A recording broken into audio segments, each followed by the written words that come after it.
तो जैसे कल हम लोग पढ़ रहे थे सर्कल है,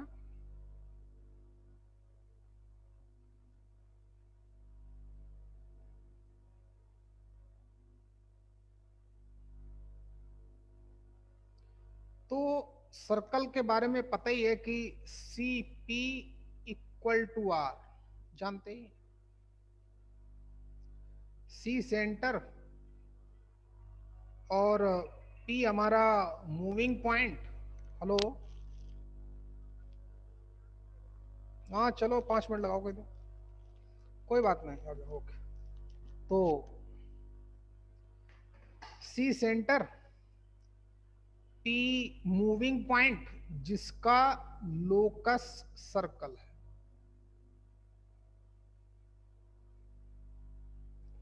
और आर वो कांस्टेंट डिस्टेंस जो रेडियस।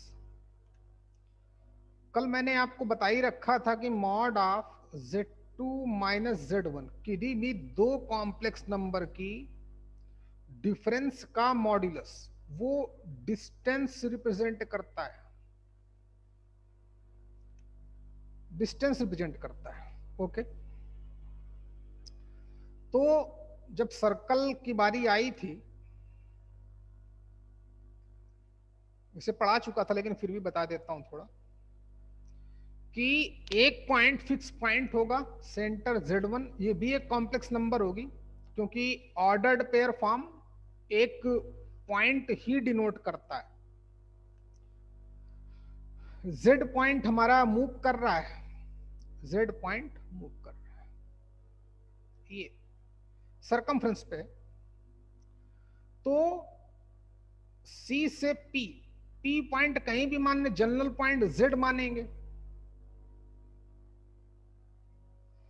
मैथमेटिकली क्या दिख रहा है कि Z और Z1 एक पॉइंट, ये मूविंग पॉइंट, Z1 एक फिक्स पॉइंट, इनकी डिस्टेंस कांस्टेंट है, वो रेडियस के बराबर है। तो Z चाहे कैसे भी मूव करे, तो यहां से हमें मिल जाएगा mod of Z minus Z1 equal to R. जब भी कोई कॉम्प्लेक्स नंबर इस तरीके से लिखी जाएगी तो Z वहां पर क्या रिप्रेजेंट करेगा? Z रिप्रेजेंट करेगा सर्कल। ये कहां पे लाई करता है? उसकी सरकमफ्रेंस पे, सरकमफ्रेंस पे लाई करता है, सरकमफ्रेंस पे लाई करता है। R constant distance. अच्छा, फिर मैंने बोला था हमको वो बोलेगा कि mod of Z minus Z1 greater और इक्वल टू आर, इसका क्या मतलब होगा? Z1 एक फिक्स पॉइंट, R एक constant distance, Z point move कर रहा है, समझ ले भाई। तो Z माइनस Z1 की डिस्टेंस R तो फिक्स है, लेकिन Z माइनस Z1 की डिस्टेंस R से ज्यादा होनी चाहिए। तो ऑब्वियस है Z कहां पे लाई करेगा? Z हमारा या तो सरकमफ्रेंस पे लाई करेगा। अनुराग, ये बात समझ में आ रही कि नहीं आ रही? हाँ सर। तो जो ये आउटर रीजन होगा सर्कल का, यहां पर Z हमारा लाई करेगा, क्योंकि Z माइनस Z1 तो फिक्स रेडियस के बराबर है। अब बोलता है ये डिस्टेंस रेडियस से ज्यादा होनी चाहिए, Z1 की पोजीशन तो फिक्स है, तो ऑब्वियस है Z को सर्कल के आउटसाइड होना पड़ेगा, तभी उसकी वैल्यू रेडियस से ग्रेटर आ सकती है। अनुराग, बात समझ में आ रही कि नहीं भाई? प्रसाद, हाँ सर। हाँ तो ग्राफ बनाओ कि अगर Z minus Z1 greater or equal to R given है तो Z हमारा कहां लाई करेगा? Z कहां पे लाई करेगा? ऑन द या फिर आउटसाइड, है ना? ऑन द सर्कल यानी कि सरकमफ्रेंस और आउटसाइड।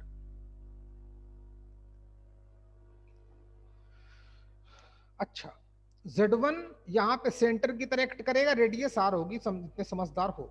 Z1 एक्ट करेगा like a centre of circle. अच्छा, और आगे बढ़ते हैं। Mod of Z minus Z1 equal to R given है, तो फिर वो सरकमफ्रेंस पे जो ग्रीन वाला सर्कल है हमारा, ये वहीं पे लाई करेगा हमारा Z। अच्छा,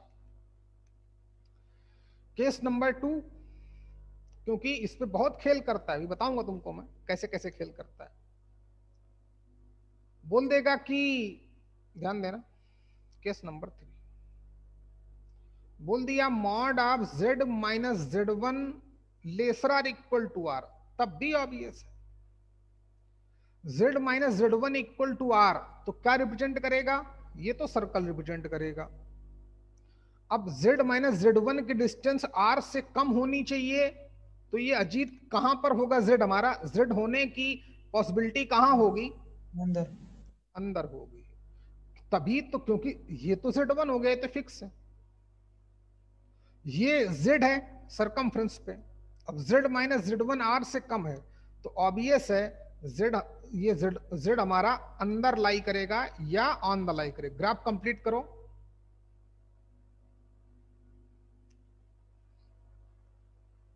इसको कंप्लीट करें,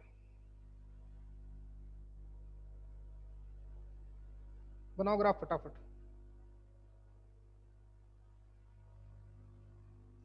इस बार z इस सर्कल की सरकमफ्रेंस या उसके अंदर लाई करेगा, z इस तरीके से अलग से पॉइंट कर दो। अच्छा, इतनी बात क्लियर हो गई। तो इस पे क्वेश्चन कैसे करता है, सर्कल पे ज्यादातर क्वेश्चन करता है। जैसे पहले हमको दे देगा, काम करते हैं क्वेश्चन पे, हो गया होगा सर, तो z कहां पे लाई करेगा, ऑन द और इनसाइड द सर्कल। z की पॉसिबिलिटी कहां होगी, या तो अंदर या तो फिर, समझी गए। अच्छा, इस पे क्वेश्चन कैसे करेगा, बोलेगा कि क्वेश्चन के टाइप है, कई बार किया होगा, बोल देगा कि mod of z minus z1 equal to R है, या greater or equal to R है, या lesser or equal to R है। तीनों केस हमको पता है। अच्छा, फिर बोलेगा हमसे कि फाइंड आउट,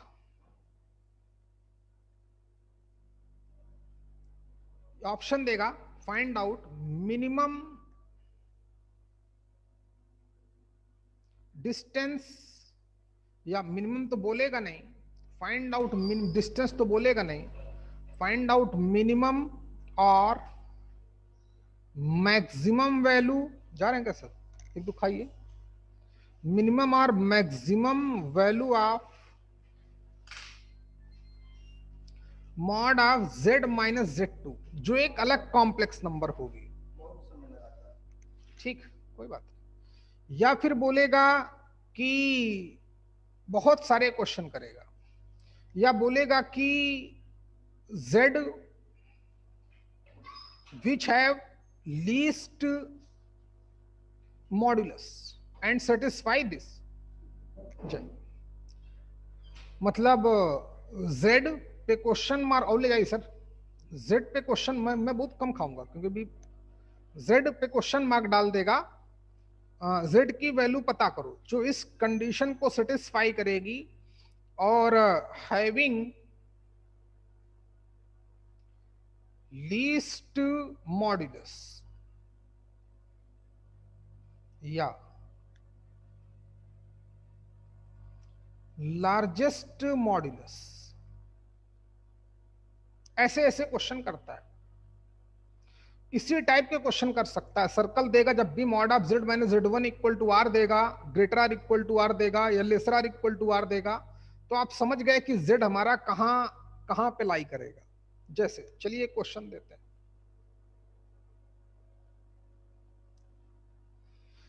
जैसे उसने क्वेश्चन दिया कि इस, और या बोल देगा कि z हैविंग लीस्ट मॉड्यूलस और लार्जेस्ट मॉड्यूलस, या z पे question mark having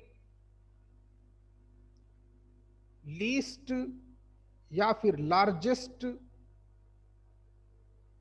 argument. Argument पता ही है क्या होता है भाई, है ना।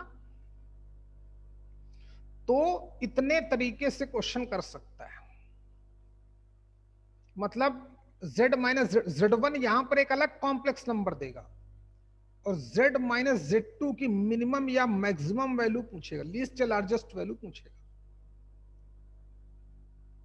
या फिर बोल देगा कि z, उस समय z क्या होगा, क्योंकि z तो इनफाइनाइट होंगी, सरकमफ्रेंस पे लाई करने वाले कॉम्प्लेक्स नंबर तो इनफाइनाइट होंगे, तो मूविंग पॉइंट है। तो वो कॉम्प्लेक्स नंबर क्या होगी जो इस सर्कल पे लाई करे, सर्कल पे लाई करने का मतलब उसकी सरकमफ्रेंस पे हो और जिसका लीस्ट मॉड्यूलस हो। और मॉड्यूलस क्या होता है, मॉड ऑफ जेड क्या होता है अनुराग? ओरिजिन से उसकी डिस्टेंस उस कॉम्प्लेक्स नंबर की। अरे मॉड ऑफ जेड याद है कि नहीं? मॉड ऑफ जेड का मतलब mod of Z minus zero, इसी को तो हम लोग under root of X square plus Y square बोलते हैं। चलिए, तो इतनी बातें हमारे पास होनी चाहिए। चलिए देखते हैं कैसे कैसे क्वेश्चन देता है। क्वेश्चन इस टाइप से कर सकता है, इतने क्वेश्चन, हर एक पे हमें काम करना है। अच्छा, जैसे मान लो उसने एक क्वेश्चन दिया हमको कि given mod of Z minus 15i equal to 10, equal to कर देते हैं 25, इक्वल टू कर दिया 25, z minus 15i equal to 25। Then अब देखिए क्वेश्चन कैसे कैसे पूछता है। देन पहला क्वेश्चन हमसे कर ले कि लीस्ट वैल्यू ऑफ, नहीं सॉरी आने से तुम्हारा कोई फायदा नहीं, तुम बेवकूफ बिल्कुल। देन क्वेश्चन कर दे कि लीस्ट वैल्यू ऑफ, नहीं सॉरी कहां थे तुम बेटा इस समय? बहुत डांट खाती हो तुम मुझसे, मार खाने का काम करती हो तुम। 15 मिनट बाद आई, कुछ पता है कि नहीं? कल तक नेट नहीं काम कर रहा तो एक अलग इशू है। हाँ पढ़ना लेक्चर दोबारा से। Least value of mod of Z minus 5 plus 3i। चलो ये क्वेश्चन, या इसकी लीस्ट एंड लार्जेस्ट भी लिख लो, लीस्ट एंड लार्जेस्ट दोनों वैल्यू पूछे। अच्छा, दूसरा क्वेश्चन, z हैविंग, पहला क्वेश्चन लीस्ट मॉड्यूलस, दूसरा लार्जेस्ट मॉड्यूलस, लीस्ट आर्ग्यूमेंट, चौथा लार्जेस्ट आर्ग्यूमेंट। इससे ज्यादा वो क्वेश्चन कभी नहीं कर पाया। चलो मैं आपको 2 मिनट का टाइम देता हूं, आप लोग ट्राई करो कितने क्वेश्चन कर सकते हो। चलिए 2 मिनट का टाइम दिया मैंने आपको। तब तक मैं थोड़ा खा लेता हूं, सुबह से कुछ खाया नहीं, आज पूजा है ना हमारे यहाँ तो भी।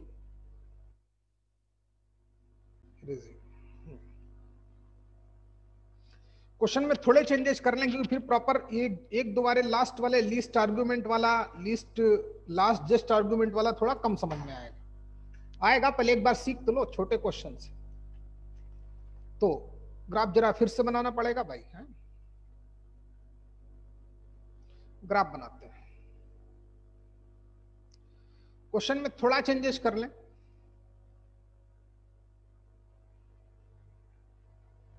और सीख।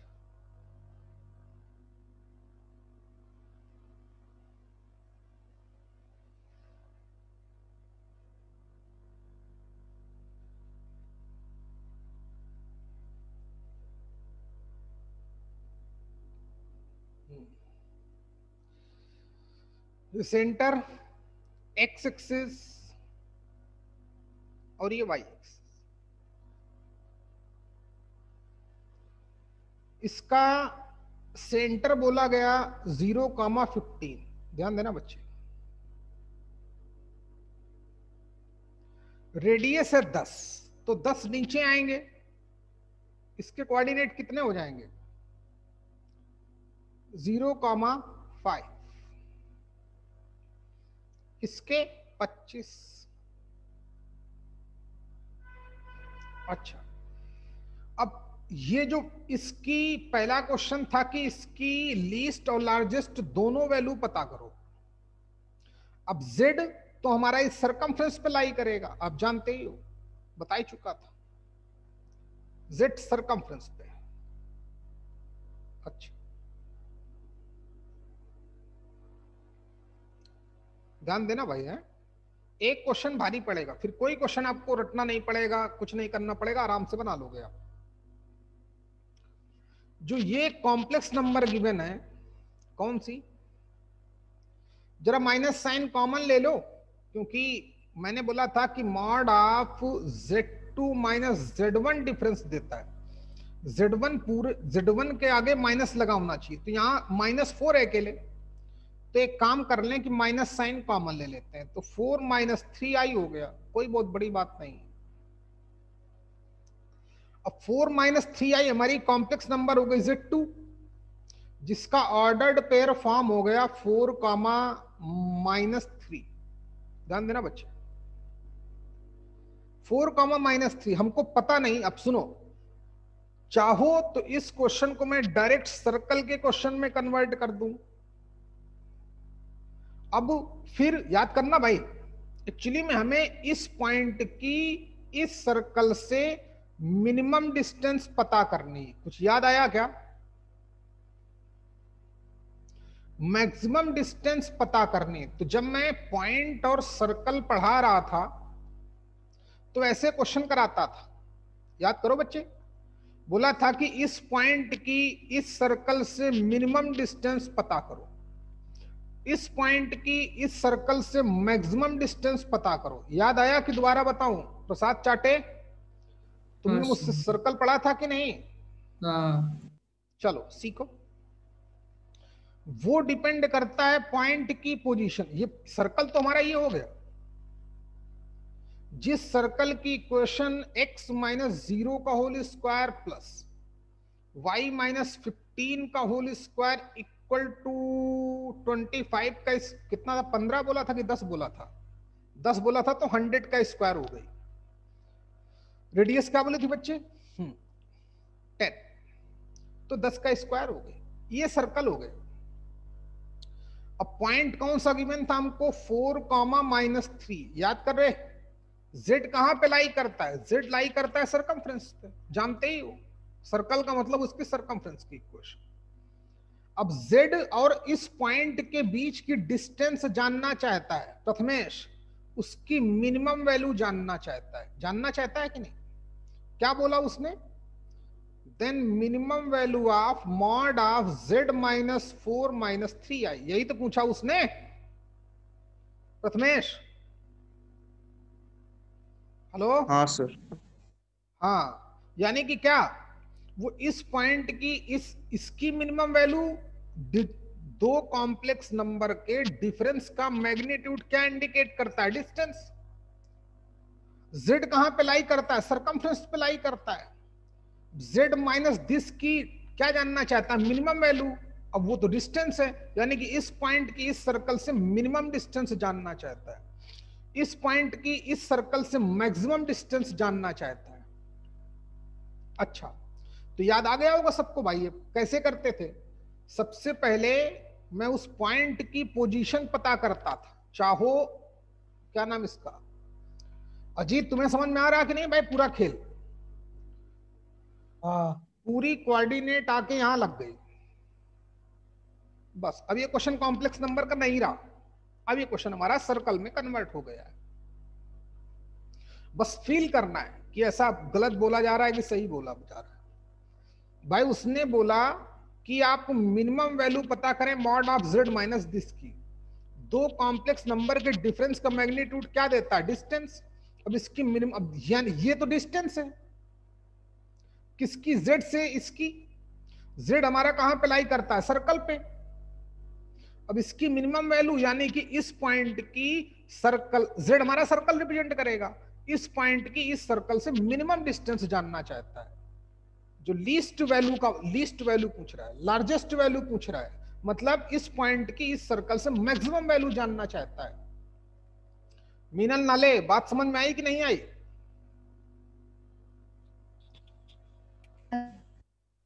हैं? अच्छे से बोलो मीनल। हाँ सर। हाँ, तो समझे भाई? ओके, 2 दिन हमारे बहुत ज्यादा क्रुशल टाइम पे खराब हो गए। चलो कोई बात नहीं, एक दिन पूरा रिवाइज करा दूंगा एक ही दिन में, मतलब आधे घंटे में, फिर क्वेश्चन करें। क्वेश्चन तो चल ही रहे हैं अब देखो, क्योंकि कई लोगों ने एनएथ रूट नहीं पढ़ा, कल वाला टॉपिक थोड़ा एक्सप्लेन किया था, उसको पढ़ना, तब पढ़ने लायक हो पाओगे आगे, तब मतलब फील कर पाओगे कि ऐसा क्यों बोल जा रहा है, ऐसा क्यों हो रहा है। ठाकुर, तुम्हें बात समझ में आ रही? प्रतीक सिंह, हाँ सर। मतलब क्या बोलना चाहता है? सर्कल के रेफरेंस में ये क्या है? ये मिनिमम डिस्टेंस है इस पॉइंट की इस सर्कल से, मैक्सिमम जो लीस्ट और लार्जेस्ट वैल्यू बोल रहा है, मतलब डिस्टेंस है इस पॉइंट की। और डिस्टेंस तो वेरी करती थी भाई, वो डिपेंड करती थी पॉइंट की पोजीशन पर। मिनिमम और मैक्सिमम डिस्टेंस कैसे निकालते थे? मिनिमम मैक्सिमम डिस्टेंस क्या होती थी भाई प्रतीक सिंह? सर पहले वो मतलब पॉइंट के लिए पोजीशन निकालेंगे, सर्कल के अंदर है बाहर है। हाँ, फिर उसके बाद वो जो फॉर्मूलेस बताया था, मतलब वो जो कोई बताया फार्मूला नहीं बताता भाई मैं। फॉर्मूला नहीं सर, वो बताया इधर था देख आपने। भाई, मैंने बोला था कि मिनिमम मैक्सिमम डिस्टेंस, प्रथमेश तुम बताओ क्या बताए थे, कैसे निकलते हैं ग्राफिकली? कैसे समझ में आता है कि मिनिमम डिस्टेंस ये है, मैक्सिमम डिस्टेंस ये? सब खा गया ये। सर वो पॉइंट से सर्कल के सेंटर तक की डिस्टेंस। हाँ, डिस्टेंस ना, इधर देख, कैसे पता कैसे करते हैं? जो सर्कल का सेंटर होता था और गिवन पॉइंट, इन दोनों को मिलाने वाली एक लाइन डालता था, याद करो। सर्कल का सेंटर और गिवन पॉइंट के बीच की डिस्टेंस, सॉरी, को मिलाने वाली एक लाइन डालता था, वो सर्कल को 2 पॉइंट पे हिट करती थी, ए और बी। तो इस पॉइंट की इस सर्कल से मिनिमम डिस्टेंस होती है पी ए, मैक्सिमम डिस्टेंस क्या होती है? P B. ऐसे तो मैं आइडिया लगता था, क्योंकि सर्कल तो हर जगह है, जेड तो हर जगह है। अब जेड और इस पॉइंट की मिनिमम डिस्टेंस कैसे? वो पीए दिख रही है, पीए अलग बात है, वो आप निकालते थे कैसे? सीपी तो हम निकाल ही सकते हैं, गिवन सर्कल का सेंटर और गिवन पॉइंट के बीच की डिस्टेंस, पीए निकालना है, पीए हमारी मिनिमम डिस्टेंस। याद करो भाई कोऑर्डिनेट। अब सीपी भी निकाल सकते हैं, उसमें से रेडियस को माइनस कर देते थे, याद है कि नहीं रे? P B maximum distance C P plus R कर देते थे। जब पॉइंट ऑन द सर्कल होता था तब भी सीपी और रेडियस बराबर हो जाते थे, याद है कि नहीं? पॉइंट आउटसाइड कब होता था? जब सीपी ग्रेटर देन आर होता था। पॉइंट ऑन द होता था। वैजंती समय क्यों आ गई यार ये? हाँ बेटा वैजंती, अभी क्लास शुरू हो जाएगी आपकी, है सर, अभी आने वाले हैं, 1 मिनट बाद उसी पे ज्वाइन करना है। 1 मिनट होल्ड करो भाई।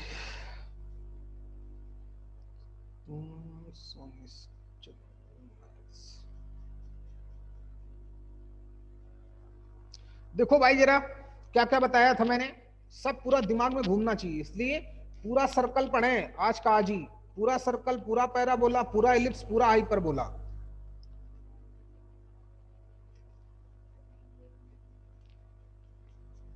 चलो सर भी आ गए भाई, है देखें।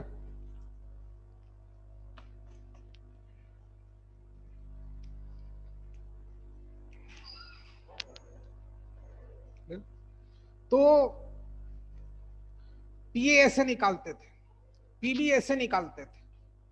जब पॉइंट ऑन द होता था तो सीपी और रेडियस इक्वल होते थे, तब उसकी वैल्यू में 0 लिखता था, क्यों? खुद ही समझ गए। मैक्सिमम डिस्टेंस तब भी सीपी प्लस आर होती थी, मैं 2 टाइम्स आप रेडियस लिख देता था, तो बराबर है, क्योंकि पॉइंट यहीं पर है। और जब पॉइंट इनसाइड होता है, पॉइंट अंदर है, तो फिर तब भी मिनिमम डिस्टेंस हमारी पीए ही होती थी। तो पीए कैसे निकालते थे? तो पीए हम लोग निकालते थे आर माइनस सीपी, समझने वाले समझ गए होंगे। अच्छा, तो ध्यान देना प्लीज, मैं बताना क्या चाहता था, maximum distance C P plus R, maximum distance तीन के तीनों केसेस पे मैं सीपी प्लस आर ही निकालता हूं, C P plus R, C P plus R, C P plus R. Minimum distance में थोड़ा वेरिएशन होता है, जब आपको 11th में पढ़ाया होगा तो जरूर बताया होगा। C P plus R, R minus C P, अगर समझना, अगर मैं इन दोनों का मॉड्यूलस ले लूं तो सेम है कि नहीं है? आर माइनस सीपी या सीपी माइनस आर, अगर मैं मॉड्यूलस लेता हूं तो सेम है, जानते ही हो। अच्छा, तो प्लीज फोकस करें, तो जरा ध्यान देना भाई। अब जरा इसकी बात करता हूं, कॉम्प्लेक्स नंबर की। ये हमने सर्कल में सीखा था कि मिनिमम डिस्टेंस, चाहो तो एक बार फिर से लिख लो इतना नोट करके, मिनिमम डिस्टेंस कितनी होती है? Mod of C P minus R. Minimum distance उस पॉइंट की, पी की, उस सर्कल से ऑलवेज सीपी माइनस आर का मॉड्यूलस होती है। पहले दो केसों में सीपी माइनस आर और लास्ट वाले में आर माइनस सीपी, तो मैंने मॉड डाल दिया। अच्छा, जबकि मैक्सिमम डिस्टेंस क्या होती है? मैक्सिमम डिस्टेंस वो ऑलवेज सीपी प्लस आर ही होती है। तो कॉम्प्लेक्स नंबर में हमको ये हेल्प करने वाला है, समझेंगे तब। अच्छा, चलो पहले एक्सप्लेन कर दूं भाई, है क्वेश्चन तो अपने आप हो जाएंगे, जब समझ जाओगे तो क्वेश्चन अपने आप होते हैं। अच्छा, अब सीखें।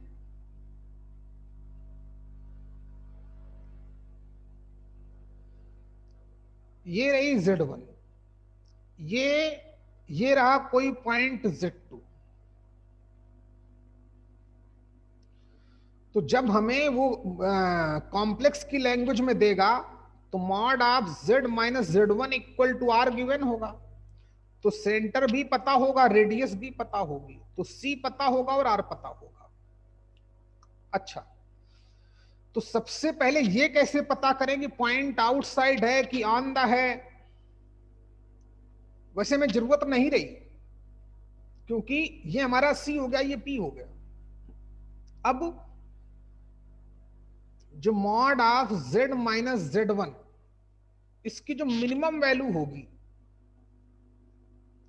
Minimum of mod of Z minus Z1, ये कितना आएगा रे? क्या नाम इसका? अजीत। अगर कॉम्प्लेक्स नंबर की लैंग्वेज में बात करूं तो ये गिवन है, तो mod of Z minus Z1 इसकी लैंग्वेज में क्या आएगा? Minimum of Z minus Z1, Z mod Z plus sorry Z minus Z1 नहीं, Z2 है। कितना है? ध्यान दे रहे, Z2 है। इस पॉइंट से इस सर्कल की मिनिमम डिस्टेंस जानना चाहता है। अब बता भाई, mod of Z minus Z2 कितना आएगा? CP माइनस आर का क्यों भाई अनुराग? CP माइनस आर का मॉड्यूलस ही तो आएगा रे अनुराग, बात समझ में आ रही कि नहीं? हाँ। अच्छा, और CP यहां पे कैसे निकलेगा? Distance between this and this complex number. अब दोनों कॉम्प्लेक्स नंबर गिवन होंगी तो CP हमारा हो जाएगा, चलो एक बार तो आपके लिए लिखे देता हूं, CP माइनस आर की न्यूमेरिकल वैल्यू, पॉइंट अंदर हो चाहे आउटसाइड हो चाहे इनसाइड हो, तीनों ही केस पे यही लगेगा। आप समझ चुके होंगे। तो जो minimum value of Z minus Z2 आने वाली है, CP तो खुद Z2 माइनस Z1 ये रही, Z2 वो खुद देगा जो Z ऑफ Z2 माइनस की मिनिमम वैल्यू पूछेगा। तो Z2 माइनस Z1 तो CP हो गया, R तो पता ही होगा R, और इसकी न्यूमेरिकल वैल्यू कंप्लीट करो। अगर मैं उसकी लैंग्वेज में बात करता हूं, किसकी? Mod of Z2 minus Z1 की मैक्सिमम वैल्यू कितनी होगी? CP plus R। CP plus R, CP का मतलब distance between this and this complex number, वो उनके डिफरेंस का मॉड्यूलस हैंडल करता है, प्लस R तो गिवन ही होगा। वेरी इंपॉर्टेंट पॉइंट, शायद आप समझ गए होंगे, ये कॉम्प्लेक्स नंबर की लैंग्वेज में है। तो ऐसे हम जब भी हमसे वो, जल्दी करो बेटा, नोट करो, लीस्ट एंड लार्जेस्ट वैल्यू जानना चाहेगा mod of z minus z2 की, mod of z minus z1 की, जबकि गिवन हो mod of z minus z1 equal to r, तो हम ऐसे कॉम्प्लेक्स नंबर की लैंग्वेज में निकाल सकते हैं। अच्छा, हो गया। देखते हैं, अब क्वेश्चन खत्म करते हैं। तो बाकी को हटा देता हूं। अनुराग, सुनाई पड़ रहा है कि नहीं तुमको यार? हाँ सर। हाँ, ध्यान दो। हाँ। तो Z1 कंफर्म हो गई, Z2 कंफर्म हो गई। Z1 कितनी? 15 आयोटा। Z2 कितना है? 4 माइनस 3 आयोटा। चाहो तो इनमें डायरेक्ट डिस्टेंस फार्मूला लगा दो या कॉम्प्लेक्स नंबर के फॉर्म में लगा दो, दोनों ही ऑप्शन है तुम्हारे पास। चाहे पॉइंट बना लो 0,15, अरे बोल ना भाई। इसको स्क्वाड्रेड पेयर फॉर्म बनाया, स्क्वाड्रेड पेयर 4, माइनस 3, तो चाहे डिस्टेंस फार्मूला लगाओ, चाहे कॉम्प्लेक्स नंबर का डिफरेंस निकाल के मैग्नीट्यूड निकाल लो, बात एक ही आनी।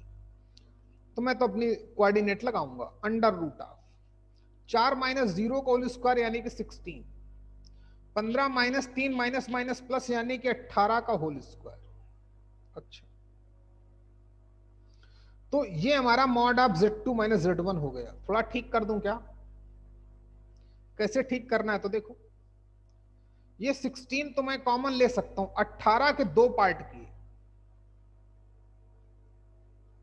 9 टू जा 9 टू जा बराबर है ना, तो 4 इंटू 9 का स्क्वायर लिख दिया, बराबर है 18 इंटू 18 करके उसके दो पार्ट कर दिए, 2 इंटू 9, 2 इंटू 9, 4 बार कर दिया, इस 4 से बाहर निकाल लिया तो आ गया 2। यहां कितना बचा बच्चे हमारे पास? यहां बचा 4, 4 चौको 16, 4 और प्लस 81, तो Z2 माइनस Z1 कितना आ गया? 85। ये आ गया हमारा mod of Z2 minus Z1। शायद समझ गए होगे। रेडियस कितनी थी? रेडियस तो उसने 10 दे रखी थी, तो ऑब्वियस है जो लीस्ट वैल्यू ऑफ दिस होगी। क्वेश्चन कंफर्म हो गया क्या भाई? Least value. अच्छा ये बताओ कि फिर Z कहां पे लाई करता है प्रथमेश?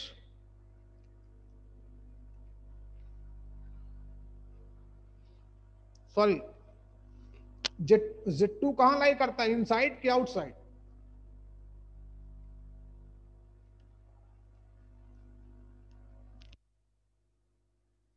प्रथमेश, Z2 कहां पे लाई करता है, इस सर्कल के अंदर की बाहर?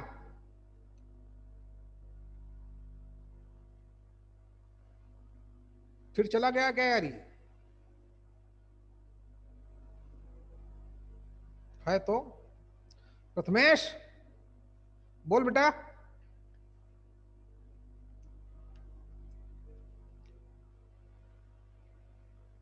चलो अनुराग तुम बताओ भाई, फिर Z2 इस सर्कल के अंदर है कि बाहर है?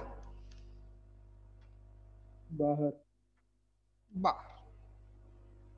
अब तो पता ही चल गया, वहां कॉम्प्लेक्स फॉर्म में भी पता कर सकते हैं कि पॉइंट अंदर है कि बाहर। कैसे? Mod of Z2 minus Z1 निकालना, अगर रेडियस से ग्रेटर आ जाए तो पॉइंट बाहर होगा, इक्वल आ जाए तो ऑन द होगा। मतलब mod of Z2 minus Z1 निकालते ही आप पता कर सकते हो कि वो बाहर है कि अंदर है कि ऑन द है। तब तो क्वेश्चन हमारा खत्म हो गया। तो पॉइंट बाहर था हमारा, इसलिए मिनिमम डिस्टेंस कितनी हो गई भाई? CP minus R, minimum value of mod of Z minus Z2 जो गिवन था 4 प्लस 3i इक्वल टू कितना है बच्चे? 2 अंडर रूट 85 माइनस कितना, रेडियस कितनी 10, मैक्सिमम डिस्टेंस प्लस 10, हो गया। मैक्सिमम इतना आ जाएगा, ये रहा मैक्सिमम, ये रहा मिनिमम। तो पहला क्वेश्चन तुम्हारा कंप्लीट हो चुका है। कंप्लीट हो गया भाई। चलो अब दूसरे क्वेश्चन में 4 पार्ट दिए थे तो उसको हैंडल करते हैं। ध्यान दें। हमारी तो एक्सिस गायब हो गई, चल ठीक करता हूँ, एक्सिस डालता हूँ।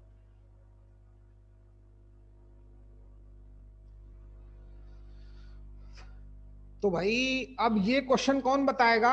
अनुराग तुम बताओगे? पहला क्वेश्चन क्या था? z की वैल्यू पता करनी थी जिसका लीस्ट मॉड्यूलस हो। बता भाई अनुराग क्या होगा?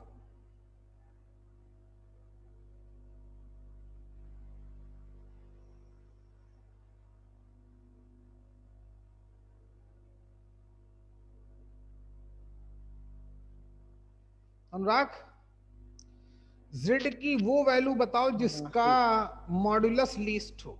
z इस सरकमफ्रेंस पे लाई करेगा।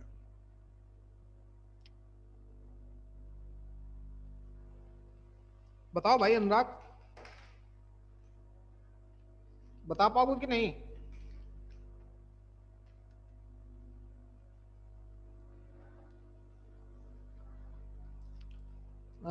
अजीत तुम बताओ बेटा। अंकिता बनकर क्वेश्चन रिपीट करता हूं, जवाब देना। z हमारा 0 इस, एक मिनट ना बच्चे, z हमारा इस कॉम्प्लेक्स हेलो नंबर पे लाई करता है ना बेटा? अनुराग बोलो क्या बोल रहे आवाज हो? नहीं हैं? आ अब आया? चलिए सीखें। z इस z इस कंडीशन को सेटिस्फाई करता है। अब z की वैल्यू चाहिए जो जिसका मॉड्यूलस सबसे कम हो, मॉड ऑफ z लीस्ट हो।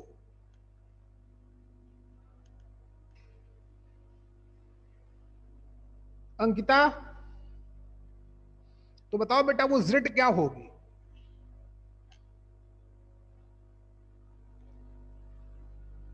अंकिता बनकर, चलिए कोई बात नहीं। अनुराग तुम्हें दोबारा बोलना है सर 0 ना बच्चे? और क्या नाम तुम्हारा? अजीत या मीनल या नैनेश्वरी, तुम भी बोलो भैया। कुछ लेट क्यों आए बेटा तुम नैनेश्वरी? बहुत मारूंगा तुमको मैं। 15 मिनट लेट आई हो आज। हाँ भाई कौन बोलना चाहता है? सर 0,5 पे z होगा। कितना? कौन बोल रहा है ये? 0,5 पे z होगा, z का कोऑर्डिनेट। मीनल सर मीनल। सही? हाँ बिल्कुल सही है। समझा रहे प्रथम में? क्या नाम इसका? अनुराग। z कहां पे होगी? कॉम्प्लेक्स नंबर में, यहां कहीं। अब अगर ये यहां पे लेता हूं तो इसका सबसे कम मॉड्यूलस किसका होगा? जो यहां पर होगी। बात समझ में आई कि तुमको नहीं आई भाई? अनुराग हाँ सर अगर z, भाई मॉड ऑफ z का मतलब बोला था कि उसकी ओरिजिन से डिस्टेंस 0,0 से डिस्टेंस। अब z हमारा इस सरकमफ्रेंस पे लाई करता है। जब z इस सरकमफ्रेंस पे है तो ऐसी कौन सी कॉम्प्लेक्स नंबर दिख रही जिसकी ओरिजिन से सबसे कम डिस्टेंस हो? तो ऑब्वियस है वो 0,5 दिख रहा है। नहीं दिख रहा क्या? दिख रहा है। तो अगर आप अच्छे से नॉलेज होगी तो आप क्वेश्चन इजीली कर सकते हो। अब वैसे मैं मैथ्स लगाता रहूं मर जाऊंगा, क्वेश्चन नहीं कर पाऊंगा। यार ये कौन सी नई बला पूछ ली गई। अच्छा तो अच्छा, अब largest modulus containing complex number satisfy this equation. Prasad, largest modulus containing complex number satisfy this condition कौन सी होगी? अब तो अब ये से 0,25 समझा कि दोबारा समझाऊं? अच्छा तो जो दूसरे क्वेश्चन के पहला और दूसरा पार्ट था कि complex number having least modulus, वो z की वैल्यू पता करना था। तो वो हमारा ये क्या 0,5 सर्कल पे नहीं है, सर्कल पे है, वो तो इनफाइनाइट पॉइंट का कलेक्शन। इस सर्कल की इक्वेशन को भी सेटिस्फाई कर रहा है, और क्या, और उसका मॉड्यूलस, मॉड्यूलस का मतलब ओरिजिन से डिस्टेंस, मॉड ऑफ z कितना होता है भैया, mod of z under root of X square plus Y square होता है। अगर 1.0,0, 1 पॉइंट x, y, तो डिस्टेंस तो यही आई ना भाई। कितनी बार समझाया मैंने। प्रसाद बेटा बात समझ में आई कि नहीं आई? हाँ सर। अच्छा प्रथमेश, तुमने बोलना ही छोड़ दिया यार। प्रथमेश बहुत डांट सुनता है भाई ये। सर वो आवाज ही नहीं आ रही सर मेरे। आ तो रही यार, खूब आ रही भाई। चलो देखना अगर आवाज नहीं आ रही। बात समझ में आई कि नहीं आई भाई? अच्छा अब ये इसी को प्रथमेश ही बताएगा। अब बोलता है कि जिसका लीस्ट आर्ग्यूमेंट हो, very important question, least argument हो और इसको सेटिस्फाई करे, मतलब सर्कल पे ही वो कॉम्प्लेक्स नंबर बताइए जिसका आर्ग्यूमेंट सबसे कम होगा, वो कॉम्प्लेक्स नंबर क्या होगा। तीसरा क्वेश्चन,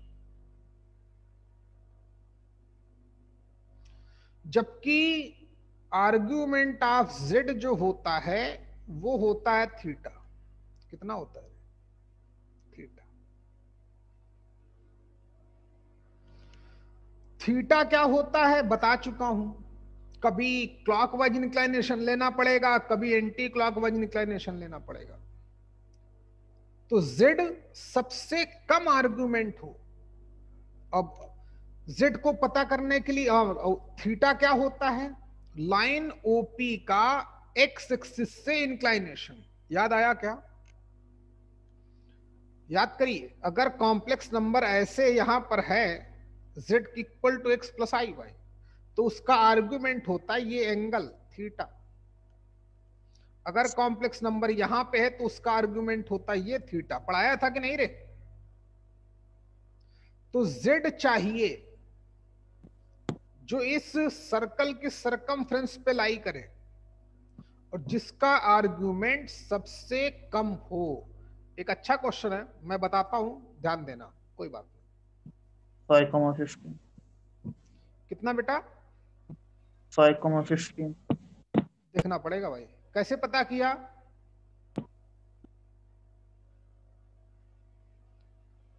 कैसे पता किया भैया?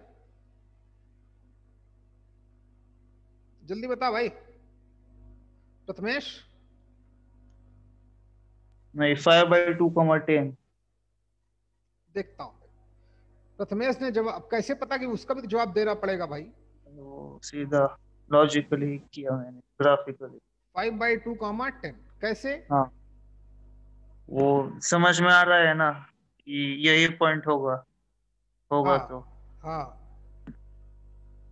ये पॉइंट कैसे पता किया आपने? वो एवरेज, वो सिमेट्री होगी ना सर वहां पे, हाँ सिमेट्री से वो 5 + 0/2 मतलब 5/2 वो रियल एक्सिस के लिए, और 5 + 15 + 5/2 इमेजिनरी एक्सिस के लिए। चलिए ठीक, देखते हैं भाई। ये तो खैर प्रथमेश ने बिल्कुल सही बोला कि कॉम्प्लेक्स नंबर हमारी यहीं कहीं होगी जिसका सबसे कम आर्गुमेंट होगा। यहां हो जाएगी तो आर्गुमेंट बड़ा हो जाएगा, थीटा हमारा बढ़ जाएगा कि नहीं? अच्छा, यहां होगी तो और बढ़ जाएगा, यहां होगी तो सबसे ज्यादा हो जाएगा। तो जो लीस्ट आर्गुमेंट कॉम्प्लेक्स नंबर होगी, चलो प्रथमेश की बात मान लेते हैं, यही मान ले जहां प्रथमेश ने पॉइंट लगाया। बहुत मारूंगा प्रथमेश, दोबारा पॉइंट लगाया तो। ऐसे मान लेते हैं यहां कहीं होगी है? प्रथमेश ने तो लॉजिक लगाया, देखते हैं गलत है कि सही है। हम लोग मैथ्स के अकॉर्डिंग चलते हैं, सीखे। हमें ये तो ग्राफिकली पता चल गया कि वो यहां कहीं पे हो सकती है वो z, और उसकी वैल्यू चाहिए। तो z की वैल्यू के लिए अगर मैं इस पॉइंट के कोऑर्डिनेट निकाल सकता हूं तो हमारी काफी हेल्प हो जाएगी। अब कोऑर्डिनेट निकालने के लिए हमको इस लाइन की इक्वेशन चाहिए, क्यों प्रथमेश? इस लाइन की इक्वेशन अगर पता चल जाए तो हमारे पास कई ऑप्शन है। एक तो जो सर्कल में हमें सिखाया गया था कि कांटेक्ट पॉइंट निकालना, एक लाइन और एक सर्कल का, एक लाइन और एक पैराबोला का, याद होगा शायद। एक मिनट भाई, इसको जरा ग्राफ ठीक कर दूं या चलेगा? चलेगा, ग्राफ चलेगा भाई। है ये ओरिजिन से जा रही लाइन, इसका आर्गुमेंट हमारा सबसे कम होगा, और इधर जो होगी ऐसे ही कहीं पर, उसका आर्गुमेंट सबसे ज्यादा होगा, थीटा हमारा सबसे ज्यादा होगा। अच्छा, अब z की वैल्यू, अगर सुन भाई प्रथमेश, अगर हमको इस लाइन की कोई इक्वेशन बता दे, इस लाइन की इक्वेशन, तो मैं पॉइंट कांटेक्ट फॉर्म से तो निकाल सकता हूं। अच्छा, कोई बात नहीं, तो फिर कैसे पता किया जाए इस पॉइंट के कोऑर्डिनेट? तो चलो थोड़ी, वैसे तो लाइन की इक्वेशन तो पता नहीं चलेगी, लेकिन हमें इतना बताया गया है, कितना सीखें, मैथ्स लगाएं प्रॉपर। उससे हमें तो ये तो पता ही कि सर्कल के किसी भी पॉइंट पर अगर मैं नॉर्मल ड्रा करता हूं तो सर्कल के सेंटर से ही पास आउट होता है, ये तो जानते ही। अच्छा, तो बराबर है, ये थीटा है। अभी भी नहीं पता चल पा रहा है, सीखो। अच्छा, एक बात सीखना, ये थीटा है तो ये टोटल 90 था, तो ये 90 माइनस थीटा हो गया, ये 90 है तो ये भी थीटा हो गया। चलो ग्राफ कंप्लीट करो, ये थीटा हो गया।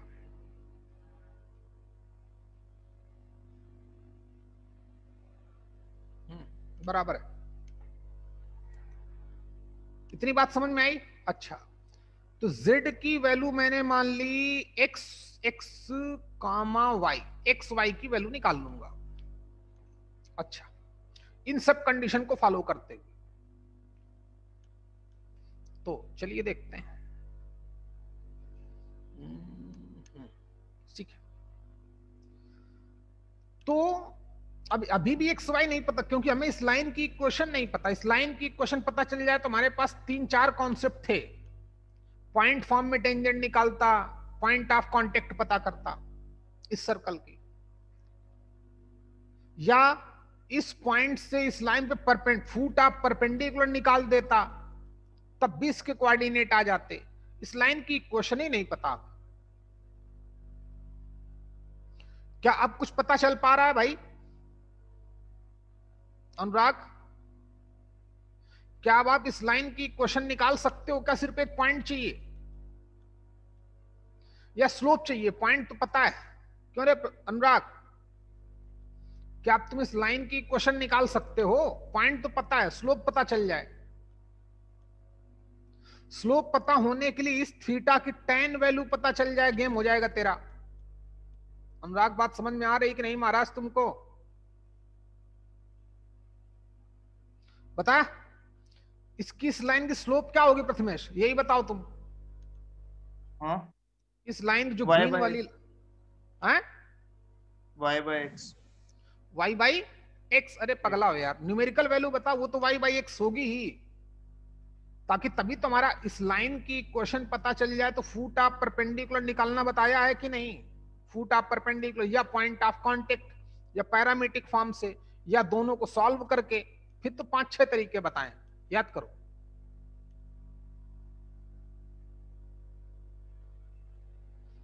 अभी भी नहीं पता कर पा रहे हो पागलों? सीखो। ये थीटा तो ये भी एंगल थीटा है। यहां से जो tan की वैल्यू होगी इस राइट एंगल ट्रायंगल में, अंदर वाले में, ये 90 है, क्योंकि नॉर्मल ड्रा किया है, तो उसके सामने हाइपोटेनियस हो गया। यहां पे थीटा है, थीटा के सामने परपेंडिकुलर हो गया, जो बचा वो बेस। ये तो पता है ना, रेडियस कितनी है सर्कल की? 10। ये बेस हो गया। तो परपेंडिकुलर और बेस में कौन रिलेशन देता है? tan थीटा ना, हमें tan थीटा चाहिए कि नहीं? तो परपेंडिकुलर पता है क्या? नहीं पता। पता है क्या भाई? नहीं पता। तो tan थीटा यहां से नहीं पता चलेगा। कौन क्या क्या पता ये बताओ। अच्छा, वैसे हम इसकी लेंथ पता कर सकते हैं ना भाई। क्या नाम तुम्हारा? प्रथमेश। कॉस लगाओ सर। कॉस लगा दो। कॉस हाँ थीटा लगाया, कॉस थीटा निकाला तो कितना आया? बेस अपॉन हाइपोटेनियस, यानी कि 10 हाइपोटेनियस कितनी हो गई बच्चे? 15। अरे बोलना हाँ यार। हाइपोटेनियस हो गई 15, तो 5 10 और 3 यानी कि 2/3। एक तरीका और है, चलो उससे बता देता हूं। यहां से बताओ कि कॉस थीटा इतना है तो साइन थीटा कितना आएगा Prathamesh? √1 minus cos square theta यानी कि 4/9। क्यों रे? यानी कि यहां से साइन थीटा हमारे पास √5/3। tan थीटा पता करने के लिए तो अब तो समझ ही गए होगे, √5/2 आ जाएगा। साइन थीटा अपन कॉस थीटा 5/2, सॉरी। ये पहला तरीका। इस लाइन की इक्वेशन तो हमें पता चल गई, y = mx, तो y = √5/2x। तो लाइन को ठीक कर लो, √5x - 2y = 0। अब इस लाइन पे 0,15 से फुट आप परपेंडिकुलर निकाल लेना। बात समझ में आ रही कि नहीं रे? x2 - x1 upon a = y2 - y1 upon b = minus का in the bracket ax1 + by1 + c upon, याद आया क्या? a² + b²। हाँ याद आया कि नहीं याद आया? तो फुट आप परपेंडिकुलर हाँ निकाल लेंगे। या चल दूसरा तरीका देख। ये एंगल थीटा, ये एंगल थीटा है, तो अगर मैं इस पे परपेंडिकुलर ड्रॉप करता हूं, इस पे मैंने ये परपेंडिकुलर ड्रॉप किया, ये x है, ये y है, तो x की वैल्यू कितनी हो जाएगी? O से P तक की लेंथ, यानी कि mod of z cos theta. क्यों भाई? अरे बोलना यार। हाँ, O से z बोल, O से मतलब mod of z * cos theta, ध्यान दे रहे, comma mod of z * sin theta. अब अगर हमें मॉड ऑफ z पता चल जाए तो वही तो x और y की वैल्यू होगी, नहीं होगी प्रथमेश? मॉड z कैसे पता कर सकते हैं? राइट एंगल ट्रायंगल दिख रहा है क्या अंदर वाला? इसका बेस पता है, हाइपोटेनियस पता है, परपेंडिकुलर निकालना है, क्या नहीं निकलेगा? यहां वैल्यू डाल देना, वो कॉम्प्लेक्स नंबर हो गई। cos theta sin theta already पता कर चुके हैं। चलो कंप्लीट करो सभी लोग, जल्दी करें, जल्दी कर बेटा, टाइम आप ही का है। खराब करो चाहे कुछ भी करो।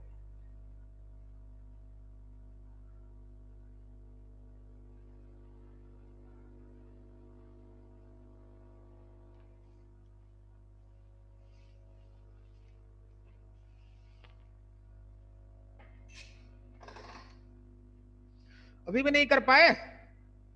बहुत बदमाश है यार।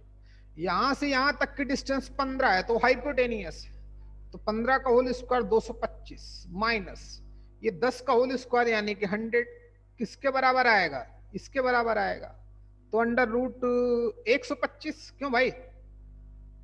तो हमारा जो मॉड्यूलस ऑफ z आ जाएगा वो एक्चुअली में 25 25 125, 125 का रूट कितना आएगा भैया? 5√5 बराबर है, वैल्यू डाल। तो क्या वो कॉम पे अभी पता चल जाएगा इसने गलत बोला कि सही बोला? दिमाग तो लगाया था इसने। 5 × √5 into cos theta, cos theta की वैल्यू कितनी आई? 2/3, comma sine theta, sine theta कितना? √5/3। कितना हो गया भैया ये? क्या नाम तुम्हारा? Mod of z 5 √5 into sine theta कितना आया है? √5/3। ये हमारे आंसर आएंगे। समझ में आया क्या भाई प्रथमेश? यानी कि 10 × √5/3 कॉमा 25 पंचे 125, 125/3। प्रथमेश तुमको बात समझ में आई बेटा? हाँ हाँ ऐसे, क्योंकि भाई अगर हमें साइन थीटा और कॉस थीटा तो यही रहेगा ना आर्गुमेंट, हमने मान लिया कि लिस्ट यही होगा। चलो एक तरीका को तो और बता दूं, चलो सीखो।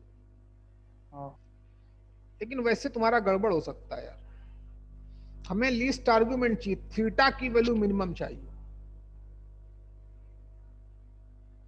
क्या हम थीटा की वैल्यू एक्स और वाई के फॉर्म में पता कर सकते हैं? यहां से पता तो कर सकते हैं।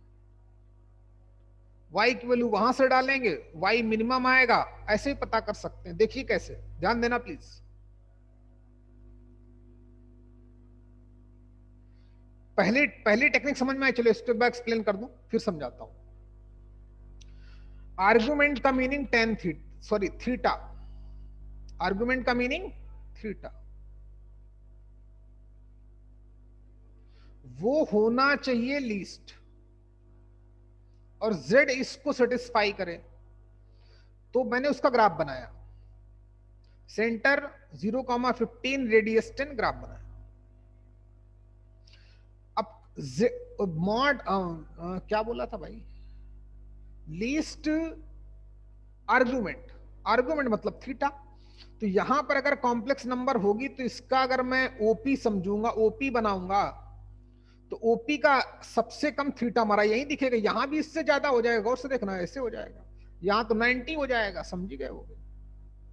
यहां उससे भी ज्यादा हो जाएगा। तो सबसे कम थीटा की वैल्यू कहां से आएगी? जब z हमारा राइट साइड यहां कहीं होगा। तो हमने उसके लिए टेंजेंट ड्रा कर दी, टेंजेंट ड्रा की। अब टेंजेंट और इस सर्कल का अगर पॉइंट ऑफ कांटेक्ट पता चल जाए तो हम निकाल सकते हैं। तो हमारे पास दो रास्ते थे। एक रास्ता ये था कि मैं इस लाइन की इक्वेशन निकाल लूं। जैसे इस लाइन की इक्वेशन आ जाए तो 0,15 से फुट आप परपेंडिकुलर ड्रॉप करने, वो आपको बताया जा चुका है स्ट्रेट लाइन में, वैसे पता कर सकते थे। क्योंकि ये एंगल थीटा है तो अब ये से 90 माइनस थीटा होगा, या 90 तो इसको भी थीटा होना पड़ेगा। तो यहां से हमें इस राइट, जो अंदर वाला राइट एंगल ट्रायंगल है जिसकी एक साइड रेड है, हाइपोटेनियस रेड है जिसकी, ये रही हाइपोटेनियस तो 15, ये 90 तो हाइपोटेनियस, जहां थीटा उसके सामने परपेंडिकुलर नहीं पता। बात समझ में आ रही कि नहीं भाई? परपेंडिकुलर तो पता ही नहीं। यह हमसे सिर्फ इतना ही क्वेश्चन कर देता कि modulus of least argument containing complex number, question यही है। Modulus of least argument containing complex number satisfy this equation. तो सिर्फ उसका मॉड्यूलस निकालना पड़ता, मतलब ओ से पी तक की लेंथ निकालनी पड़ती। तो ऐसे भी हम काम कर सकते हैं। टेक्निक समझ में आ गई होगी। तो राइट एंगल ट्रायंगल दिख रहा है, सबसे पहले मैंने इसका परपेंडिकुलर पता कर लिया पाइथागोरस लगा के। h का होल स्क्वायर रिमेनिंग दोनों साइड के स्क्वायर के बराबर आता है। तो ऑब्वियस है परपेंडिकुलर के बारे में यही कंडीशन हो जाएगी। तो p की वैल्यू रूट ऑफ 125 आ गई, जो मॉड ऑफ z पता चल गया। वही अब चाहूं तो दूसरा तरीका, या मैंने cos थीटा पता किया अंदर वाले ट्रायंगल से, cos थीटा पता चल गया तो sin थीटा भी पता चल गया। स्लोप होती है tan थीटा तो tan थीटा भी पता चल गया। sin अपान cos होता है। मैथ्स लगाई, खूब अच्छी मैथ्स लगाई, लेकिन इतना हमें लगाना पड़ेगा अगर चैंपियन बनना है तो। sin theta cos theta tan theta पता किया, इस लाइन की इक्वेशन निकाल ली पॉइंट और स्लोप फॉर्म लगा के, फिर वो कर सकते हैं। दूसरा तरीका ये बताया गया। तो अब इसके जो कोऑर्डिनेट आएंगे उसमें क्या कर देना, x का कोऑर्डिनेट निगेटिव कर देना, वो largest modulus containing complex number आ जाएगा। सिमेट्रिक दिख रहा है कि नहीं भाई? प्रसाद, बात समझ में आ रही कि नहीं आ रही बच्चे? हाँ सर। चलिए ओके, अब देखते हैं जेईई मेंस में ऐसा कोई क्वेश्चन आया है क्या, देखते हैं भाई। एक मिनट दो, या तुम लोग रिवीजन करोगे भाई, ये भी डाले देता हूं। पूरा कॉम्प्लेक्स नंबर पढ़े जो सर ने पढ़ाया था, चंदन सर ने, उसको भी पढ़ो, फिर आओ मेरे पास, कल खत्म करते हैं। देख लें जरा भाई, कोई क्वेश्चन ऐसा दिख रहा हो तो। होंगे तो जाने कितने, लेकिन जल्दबाजी में दिखता है कि नहीं। हाँ 2014 का क्वेश्चन दिख गया जेई मेंस का। इकट्ठा कराओगे? अभी करा दूं, अभी करा देता हूं, ज्यादा तुम्हारा फायदा हो जाएगा, समझो, बहुत फायदा हो जाएगा। और बहुत आसान क्वेश्चन है, 2014 में ही डाल दिया उसने, दिख गया मुझको। चलिए, तो क्वेश्चन था, सब लोग लिखें या अपनी बुकलेट में देखें, पेज नंबर 56। कल से शुरुआत से क्वेश्चन कराए जाएंगे। 2014 का क्वेश्चन है, क्वेश्चन नंबर है हमारे पास 22। वेरी इजी क्वेश्चन है, अगर वैसे करूंगा तो कर ही नहीं पाता मैं, अब ऐसे इजिली कर लूंगा। देखना, बोलता है कि if z is a complex number such that mod of z greater or equal to 2, sorry, mod of z greater or equal to 2, तो हमें पता ही ये सर्कल रिप्रेजेंट करेगी। क्यों भाई प्रसाद? और कहां पर? सर्कल का एक्सटीरियर वाला रीजन। z हमारा यहां कहीं होगा, या तो सर्कमफ्रेंस में होगा या तो बाहर होगा। हो गया, z हमारा यहां पाए जाने की पॉसिबिलिटी है, या तो ऑन द, क्योंकि दोनों बोला। इस सर्कल का सेंटर 0,0, रेडियस 2 यूनिट, सब पता है। ओके, फिर बोलता है then, very very easy question, minimum value of z plus 1/2। अब z प्लस 1/2 का मीनिंग अपनी लैंग्वेज में लिखें तो z माइनस माइनस 1/2 नहीं लिख सकता क्या रे? लिख दो। इसकी मिनिमम वैल्यू चाहिए, कुछ समझ में आया क्या? बोलना भाई, समझ में आया क्या प्रथमेश तुमको? यानी कि 0,-2 से इस सर्कल की मिनिमम डिस्टेंस जानना चाहता है, और ऑप्शन दिया ये 5/2 होगी। दूसरा ऑप्शन दिया ये lies in the interval 1 to 2। Third option दिया ग्रेटर देन 5/2। फोर्थ ऑप्शन दिया greater than 3/2 and less than 5/2। 4 option दिए। अच्छा क्वेश्चन बनाया, लेकिन कोई दम नहीं अगर तुम्हारे पास समझ है तो। z हमारा या तो इस पे होगा तो इसके बाहर होगा। आप सिर्फ इसकी मिनिमम वैल्यू निकाल के देखो कितनी आई। हाँ, तो चाहो तो मैथ्स लगा दो, इनके बीच की डिस्टेंस निकाल, खटाखट मैथ्स क्वेश्चन करते हैं, फटाफट करते हैं। C P distance formula 0 - 0 whole square 0 + 1/4 1/2 आ गया। सीपी 1/2 हो गया, तो मिनिमम डिस्टेंस कितनी होती है? सीपी माइनस आर का मॉड्यूलस। सीपी माइनस आर का मतलब 1/2 - 2 का मॉड्यूलस, 2 दूना 4, वो 3/2 आया। समझ में आया क्या रे? जो मॉड ऑफ z प्लस 1/2 आएगा वो एक्चुअली में 3/2 आएगा। लेकिन बात समझ में आ रही कि नहीं भाई? अच्छा, ये पॉइंट कहां पर है बेटा? क्यों भाई अनुराग, ये -1/2 पॉइंट कहां है? इस सर्कल के अंदर ही होगा ना भाई? अच्छा, ये पॉइंट हो गया। -1/2 हमारा यहां है, z हमारा यहां है, या तो फिर इसके बाहर। अब z अगर इसके अंदर है तो इसकी डिस्टेंस कितनी है? 3/2। तो ऑब्वियस है इसकी वैल्यू कितनी हो जाएगी रे? 3, क्योंकि z हमारा यहां पर होगा सर्कमफ्रेंस में, तो 3/2 होगी। या तो उसके बाहर है, अंदर तो है नहीं। तो जो मॉड ऑफ दिस हो जाएगा वो 3/2 से ग्रेटर हो जाएगा। समझ में आया क्या कि दोबारा समझाऊं बच्चे? बोलो। 5/2 गलत, ग्रेटर देन 5/2 ये भी गलत। 1 और 2 के बिटवीन, 1 और 2 के बिटवीन कितना होता है? 3/2 होता है ना, ये सही। ये क्या बोला लास्ट में? 3/2 से ग्रेटर, 5/2 से लेस।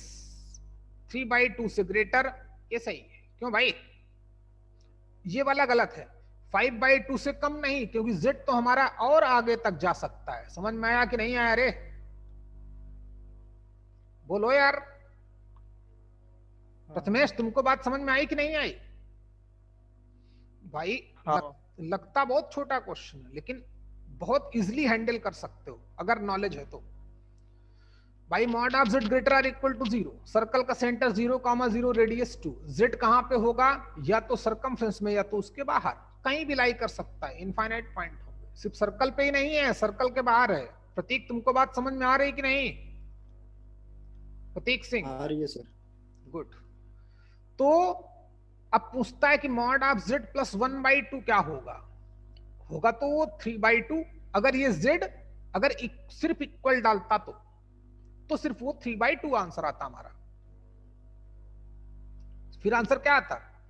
3/2 आता। लेकिन उसमें तो अजीब अजीब एग्जाम पहला ऑप्शन दिया 5/2, वो तो है नहीं, क्योंकि 3/2 में पता चल गया कि 3/2 से ग्रेटर है, क्योंकि -1/2 तो पॉइंट अंदर ही है। अब इससे और इसके सरकमफ्रेंस के बीच की डिस्टेंस वो पता है 3/2। बोलो ना भाई, जिसकी मिनिमम वैल्यू। क्लियर हुआ कि दोबारा समझाऊं भाई?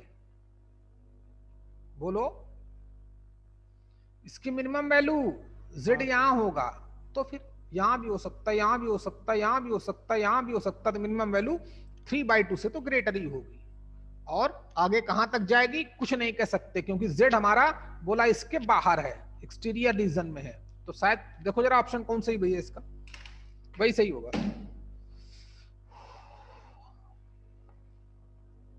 कौन सही चेक कर? हैं? B D. बी। हाँ, डी तो गलत है ना भाई। 5/2 से भी ज्यादा हो सकती, खुद समझेंगे तब क्वेश्चन क्लियर होगा। हो गया, आज के लिए इतना बहुत है, बाकी कल मिलते हैं। जो भी चंदन सर ने पढ़ाया है पूरा पढ़ना, जो मैंने पढ़ाया उसको देखना, वीडियो लेक्चर देखना जिसका छूट गया हो। कल मिलें, कल खत्म करते हैं, क्लास ओवर।